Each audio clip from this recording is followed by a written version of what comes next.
Hi ಎಲ್ಲರಿಗೂ ನಮಸ್ಕಾರ. ಎಲ್ಲರೂ ಹೇಗಿದ್ದೀರಾ? ನಾನು ನಿಮ್ಮ ಮಂಜು ಆರ್ಯ.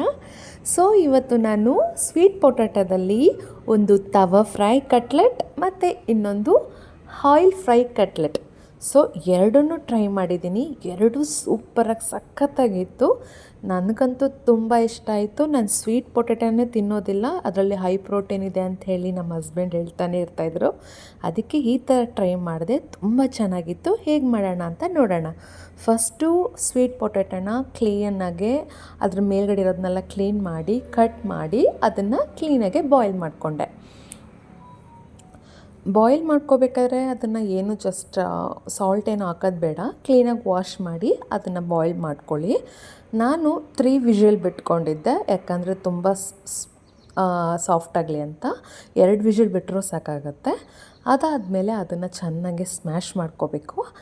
ಒಂದು ಕ್ಲೀನಾಗಿ ಒಂದು ಪೊಟ್ಯಾಟೊ ಅದಕ್ಕೆ ಮಾಡ್ಕೊಳ್ಳಿ. ಅದ್ರ ಜೊತೆಗೆ ಸ್ವಲ್ಪ ಆನಿಯನ್ನು ಮತ್ತು ಚಿಲ್ಲಿ, ಖಾರ ಎಷ್ಟು ಬೇಕಷ್ಟು, ಮತ್ತು ಒಂದು 4-10 ಗೋಡಂಬಿ, ಮತ್ತು ಕೊತ್ತಂಬರಿ ಸೊಪ್ಪು, ಮತ್ತು ಸೋಂಪು, ಅರಿಶಿನ ಪುಡಿ ಒಂದು ಅರ್ಧ ಸ್ಪೂನ್ ಹಾಕಿ, ಮತ್ತು ಕಾಶ್ಮೀರ್ ಚಿಲ್ಲಿ ಪೌಡರು ಒಂದು ಅರ್ಧ ಟೀ ಸ್ಪೂನು, ಮತ್ತು ಇದ್ರ ಗರಂ ಮಸಾಲ ಒಂದು 1/4 ಟೀ ಸ್ಪೂನ್ ಸಾಕು, ತುಂಬ ಹೆವಿ ಹಾಕಕ್ಕೆ ಹೋಗಬೇಡಿ.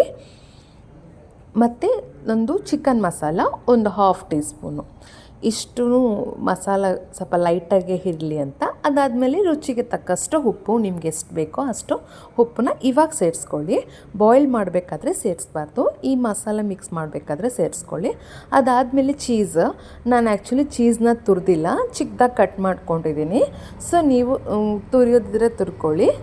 ಅದನ್ನು ಕ್ಲೀನಾಗೆ ಮಿಕ್ಸ್ ಮಾಡಿಕೊಂಡು ಈ ಥರ ಚೆನ್ನಾಗಿ ಮಿಕ್ಸ್ ಆದಮೇಲೆ ಒಂದು 2 ಸ್ಪೂನು ಕಾರ್ನ್ಫ್ಲೋರ್ನ ಸೇರಿಸ್ಕೊಳ್ಳಿ. ಅದನ್ನು ಸೇರಿಸ್ಕೊಂಡು ಕ್ರಿಸ್ಪಿ ಬರೋಕ್ಕೋಸ್ಕರ ಅದನ್ನು ಸೇರಿಸ್ಕೊಂಡು ಚೆನ್ನಾಗಿ ಸ್ಮ್ಯಾಶ್ ಮಾಡ್ಕೊಳ್ಳಿ. ಅದಾದಮೇಲೆ ಈ ಹದ ಬಂದಾದಮೇಲೆ ಒಂದು ಸೈಡಲ್ಲಿ ಒಂದು 2 ಮೊಟ್ಟೆ ತೊಗೊಂಡು ಅದನ್ನು ಚೆನ್ನಾಗಿ ಬೀಟ್ ಮಾಡಿ ಅದನ್ನೊಂದು ಸೈಡಲ್ಲಿ ಇಟ್ಕೊಳ್ಳಿ.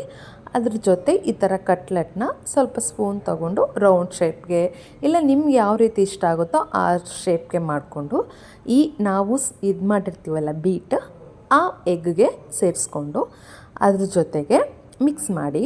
ಅದಾದಮೇಲೆ ಬ್ರೆಡ್ ಕ್ರಮ್ಸ್ ಇರುತ್ತಲ್ಲ, ಈ ಥರ ಫುಲ್ ಡಿಪ್ ಮಾಡಿಕೊಂಡು ಕ್ಲೀನಾಗಿ ಡಿಪ್ ಮಾಡ್ಕೊಳ್ಳಿ, ಆಯಿತಾ? ಅದ್ರ ಜೊತೆಗೆ ಬ್ರೆಡ್ ಕ್ರಮ್ಸ್ಗೆ ಆ್ಯಡ್ ಮಾಡಿ. ನಾನು ಮನೇಲೇ ಬ್ರೆಡ್ ಕ್ರಮ್ಸ್ ಮಾಡಿಕೊಂಡೆ. ಬ್ರೆಡ್ನ ಜಸ್ಟ್ ಸ್ವಲ್ಪ ತವದಲ್ಲಿ ಇಟ್ಕೊಂಡು ಫ್ರೈ ಮಾಡಿ ಪೌಡ್ರ್ ಮಾಡಿಕೊಂಡೆ. ಬೇಕಾದ್ರೆ ನಿಮಗೆ ಬ್ರೆಡ್ ಕ್ರಮ್ಸ್ ಸಿಗುತ್ತೆ, ನೀವು ಬ್ರೆಡ್ ಕ್ರಮ್ಸ್ನ ಯೂಸ್ ಮಾಡ್ಬೋದು. ನಾನು ಮನೇಲೇ ಮಾಡ್ಕೊಂಡಿರ್ತೀನಿ. ಈಗ ಈ ರೀತಿ ಚೆನ್ನಾಗಿ ಬ್ರೆಡ್ ಕ್ರಮ್ಸ್ ಸೇರಿಸಿದಾಗ ತುಂಬ ಕ್ರಿಸ್ಪಿ ಬರುತ್ತೆ. ನಾನು ಲೈಟಾಗೆ ಹಾಕಿದ್ದೀನಿ. ಅದಾದಮೇಲೆ ಸ್ವಲ್ಪ ಆಯಿಲ್ ಹೀಟ್ ಆದಮೇಲೆ ನೋಡಿಕೊಂಡು ನಾವು ಈ ಕ್ರಮ್ಮಲ್ಲಿ ಹಾಕಿರ್ತೀವಲ್ಲ ಅದನ್ನು ಆಯಿಲ್ ಫ್ರೈನ ಮಾಡ್ಕೊಳ್ಳಿ. ತುಂಬ ಚೆನ್ನಾಗಿ ಬರುತ್ತೆ, ತುಂಬ ಟೇಸ್ಟಿಯಾಗಿರುತ್ತೆ. ಟ್ರೈ ಮಾಡಿ, ನಿಮಗಂತೂ ಖಂಡಿತ ಇಷ್ಟ ಆಗುತ್ತೆ. ತಿಂದ್ಬಿಟ್ಟು ಹೇಗಿದೆ ಅಂತೇಳಿ ಕಮೆಂಟ್ಸ್ ಮಾಡಿ.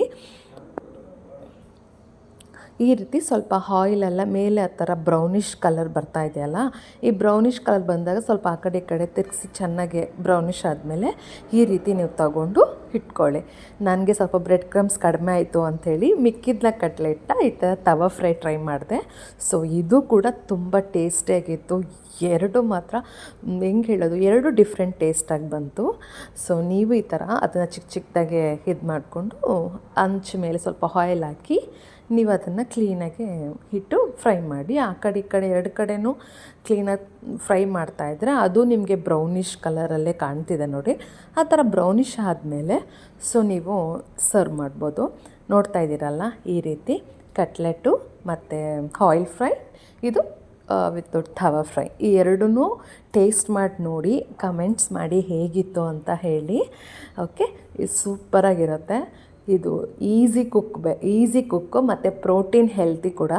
Okay, potato cutlet. ಟ್ರೈ ಮಾಡಿ ಹೇಗಿದೆ ಅಂಥೇಳಿ. Thank you. ನೆಕ್ಸ್ಟ್ ವೀಡಿಯೋದಲ್ಲಿ ಸಿಗೋಣ.